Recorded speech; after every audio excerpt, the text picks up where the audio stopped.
అందరికీ నమస్తే అండి. ఈరోజు రెసిపీ గుమ్మడికాయ జ్యూస్ ఎలా చేయాలో చూద్దాం. ఇలా ట్రై చేయండి. ఎప్పుడు గుమ్మడికాయ స్వీట్ చేస్తాం, కానీ జ్యూస్ చేసుకొని తాగండి, చాలా టేస్ట్గా ఉంటుంది.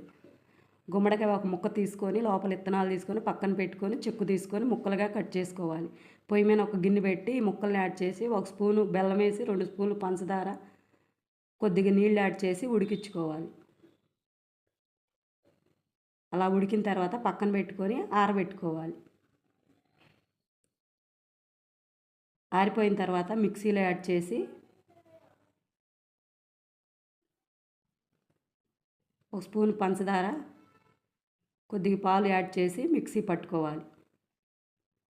మిక్సీ అలా పట్టుకొని సర్వింగ్ గ్లాసులో సర్వ్ చేసుకోవాలి.